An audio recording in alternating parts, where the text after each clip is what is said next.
China has quietly pulled off something so audacious that it almost defies the way we think about time, technology, and progress. It has built what could only be described as the world's first engineering time machine. Not in the science fiction sense of flashing portals and paradoxes, but in the real-world sense of compressing 150 years of painstaking Western engineering development into just 2 decades. Imagine this. At the year 2000, China had absolutely nothing in the global tunnel boring machine, TBM, industry. 0% share. Not a single domestically produced machine. For perspective, the TBM field wasn't something you could just walk into. It was a closed club that took the West a century and a half of grinding research, fragmented corporate competition, and iterative trial and error to develop. It was considered too complex, too specialized, the kind of field where only a few industrialized nations could even compete. But by 2024, that same China doesn't just compete, it dominates, holding a staggering 70% of the global TBM market, exporting these Leviathan machines to more than 30 countries, and using them at home to carve out one of the most ambitious infrastructure networks in human history. To put that in perspective, California has been struggling for 16 years to complete a single high-speed rail line, bogged down by costs, delays, and endless debates. China, during the same span, has built over 40,000 kilometers of high-speed rail track, complete with tunnels, bridges, viaducts, and rolling stock, all in a seamless, almost industrial rhythm that makes the impossible routine. How is such time compression possible? The answer lies in what Chinese engineers themselves call concentrating all national efforts on big issues. Where the West leaves innovation to scattered corporate labs and isolated university research, China pulled together its universities, industries, and state apparatus into one synchronized mission. Instead of letting time stretch out naturally, they sliced out the waiting and treated the process like a speed run. First, they imported machines. Then, they tore them apart, rebuilt them, learned from them, iterated on them, and scaled them up with military-like precision. Within just 3 years, between 2008 and 2011, they went from complete dependence on foreign TBMs to producing their first domestic model. By 2017, they were not just self-sufficient but exporting globally. Today, 7 out of every 10 TBMs operating in the world carry the stamp Made in China. This is not luck, and it is not shortcutting. It is deliberate engineering acceleration. While a U.S. company might spend 10 years prototyping and approving a single new TBM, China churns out multiple iterations in that same span, improving with each cycle and slashing costs through scale. But machines alone don't move mountains. People do. And this is where China unleashes its true weapon: scale. Right now, 6.7 million undergraduate students are enrolled in engineering programs across more than 23,000 courses. Let that number sink in. That's more than the total population of many countries. Every year, China graduates around 1.5 million engineers, nearly 1/3 of the entire planet's new supply. Compare that to the United States, which produces fewer than 400,000 a year, and you begin to see why Western nations struggle to finish a single megaproject while China casually rolls out dozens. And this isn't just about numbers. Chinese engineering is run like a military campaign. Construction crews don't clock in from 9 to 5 and stop for weekends, holidays, or weather. They work in rotating shifts, 24 hours a day, 7 days a week, in rain, snow, heat, or wind. If one crew rests, another takes over, while a third is already preparing behind them. The tunnel boring machines never sleep, so neither do the people operating them. In the West, infrastructure projects feel like dragging history through molasses. In China, it feels like watching history on fast forward. This relentless pace is backed by systematic innovation. By 2024, China held 3.5 million valid invention patents, and unlike many Western nations where patents sit unused as symbolic trophies, over half of China's, 53.3%, are actually industrialized, put into practical use on job sites, rail lines, power grids, and factories. In China, patents are not medals. They are weapons deployed in the battlefield of development. This mindset, treating impossibility not as a barrier but as a challenge, turns engineering from a profession into a mission.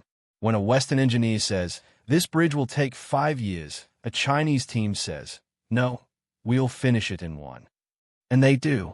Drive through Chongqing or Shenzhen and you'll see brand new 6-lane highways, colossal suspension bridges, and tunnels burrowed through mountains, completed in a fraction of the time it would have taken in Los Angeles or London. And then there are the machines. This is where China truly terrifies Western competitors, because the monsters they've built don't just match Western equipment. They make them look like toys. Take the SLJ 932, better known as the Iron Monster.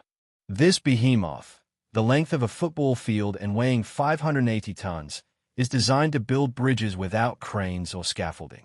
It rolls across valleys, lifts entire 900-ton bridge spans, slides them into position, and locks them down in a matter of hours. Western engineers looked at it and said, "This shouldn't even work." But it does, thanks to 64 independent wheels that allow it to shuffle sideways, forwards, and backwards with surgical precision. Imagine a machine so nimble it can push a 91-meter steel span into place as easily as you might slide a plate across a table. And this is just one example. China's heavy machinery fleet includes the world's most powerful crawler cranes, gigantic shield machines for metro systems, and rail-laying leviathans that lay track kilometers at a time. These machines don't just break records. They break the Western conception of what's even possible. So what does it mean when a country can erase a century-long gap in less than a generation? It means development itself changes. It means physics is rewritten, not the physics of atoms and particles, but the physics of progress, where the timeline that once took 150 years can be compressed into 20. And it means that the next time the world debates how to build something impossible, a bridge across a hostile valley, a tunnel through mountains, or a railway spanning a continent, the real question won't be whether it can be done, but how fast China will do it. Because while the West still argues, China builds. While the West prototypes, China deploys. And while the West waits for history to unfold, China is out there bending time. On paper, the numbers sound like fiction, like something out of a Marvel script rather than a construction manual. A crane with a lifting capacity of 4,000 tons, a boom stretching 144 meters into the sky, and a total weight of more than 5,300 tons. To put that into perspective, that's a machine capable of hoisting a fully loaded Airbus A380 passenger jet into the air as casually as if it were lifting a crate.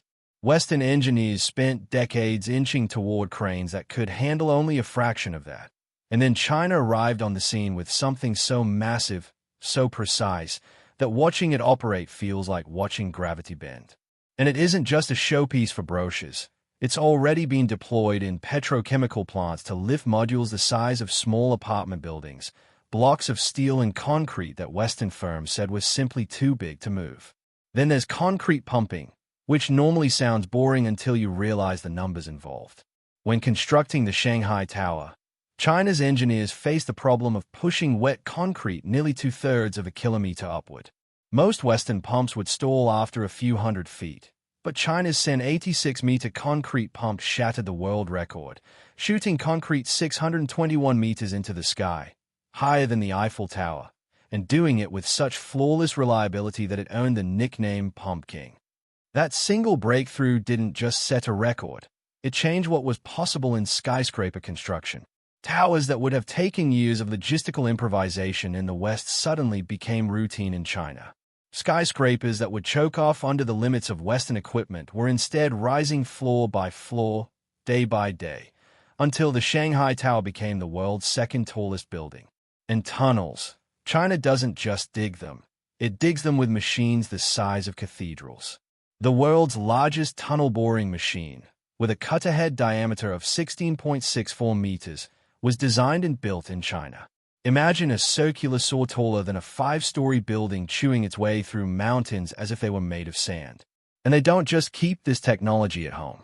When Australia needed the world's largest exported TBM, with a 15.7-meter excavation diameter, they didn't call Germany, Japan, or the US. They called China, because nobody else could build it at that scale. The world's richest Western nations, once the exporters of machinery, are now importers of Chinese machines, because the reality is simple: only China can make them. And here's the twist most people miss. These leviathans aren't just about brute strength. They are designed with microscopic precision. China's hydropower turbines, for example, are engineered with tolerances of 0.02 millimeters, thinner than a strand of human hair. So on one end, you have cranes hoisting Airbus jets, and on the other, turbines spinning with atomic-level accuracy. It's the same philosophy running through all of it. Impossibility is not an obstacle. It's simply another engineering problem waiting to be solved. The results speak for themselves. In Shanghai, the record-breaking pump turned a blueprint into a skyline icon. In Africa, Chinese cranes and tunneling machines are deployed into mining projects where Western firms once threw up their hands and declared the terrain too difficult. In Australia, that massive TBM is literally digging the ground that Western machines couldn't handle. These are not museum pieces. They are working daily across China's 40,000 kilometers of high-speed rail, across belt and road projects in more than 70 countries, across mega-infrastructure projects that are reshaping the planet. They are rewriting what construction speed even means. And that speed has earned its own label, China speed. While Western democracies are bogged down in endless environmental reviews, lawsuits, counter-lawsuits, community hearings, and political gridlock, Chinese engineering approaches projects as synchronized missions. They build first, refine later. What the West calls reckless, China treats as adaptive problem-solving. And it works. The Hong Kong-Zhuhai-Macau Bridge, a 55-kilometer ocean-crossing marvel with artificial islands and underwater tunnels, was completed in less than a decade. Western engineers said it was unthinkable. In China, it was just another mega project. Compare that to California's high-speed rail. 16 years, $128 billion, and still not a single train running. Meanwhile, China has laid down enough track to wrap around the Earth twice. This difference is cultural, systemic, and deeply unsettling for the competition. In the West, skyscraper construction often drags at 3 months per floor. In China, modular methods allow 3 floors per day. 3 months versus 1 day. It isn't just faster, it's an entirely new definition of time. Combine that speed with monster machines like the SLJ 900 bridge builder, crawling across valleys on 64 wheels like a steel centipede, sliding 90-meter spans into place in hours, and you begin to see why Chinese projects seem alien to outside observers. Add in cranes lifting modules the size of apartment blocks, TBMs chewing through mountains like butter, and concrete pumps firing cement higher than the Eiffel Tower, and you realize you're watching engineering on fast forward. And while the West hesitates, China exports this capability through the Belt and Road Initiative. Bridges in Africa, railways in Southeast Asia, ports in the Middle East, mines in South America. Everywhere, Chinese machines, Chinese engineers, Chinese speed. And this isn't chaos, it's systematic precision. Prefabrication in factories, modular assembly on site, armies of engineers trained in synchronized cycles, and a state-backed strategy that sees engineering not as an industry but as national destiny. The result is something Western systems simply cannot replicate within their political frameworks. 18 Chinese firms now rank among the world's top 50 construction manufacturers. XCMG sits at number 4, Sany at number 6, challenging Western giants that dominated the industry for a century. And these aren't just rankings, they are receipts. An 800-ton mining TBM exported to Zambia, a 15.7-meter TBM shipped to Australia, hundreds of cranes, pumps, and bridge builders sold across Asia, Africa, and Europe. Over time, Chinese standards are becoming global standards, not because of loyalty, but because they work. Governments aren't choosing Chinese contractors out of politics. They're choosing them because they deliver. Western firms promise, Chinese firms finish. And that's the terrifying part for competitors. This isn't just about bigger machines, or even about faster projects. It's about a shift in human capability, a philosophy that turns impossibility into routine, a culture that treats delays as unacceptable, a system that transforms concrete, steel, and engineering discipline into global power. Chinese machines are not just tools. They're instruments of diplomacy, of influence, of a new order where infrastructure is the currency of power. So when you see a bridge finished years ahead of schedule in Kenya, a skyscraper piercing the clouds in Shanghai, or a tunnel boring machine exported to Australia, understand this. You're not just looking at engineering. You're looking at the future of competition. You're looking at China rewriting time itself through construction. And the question is no longer whether the West can catch up, but whether it's already too late.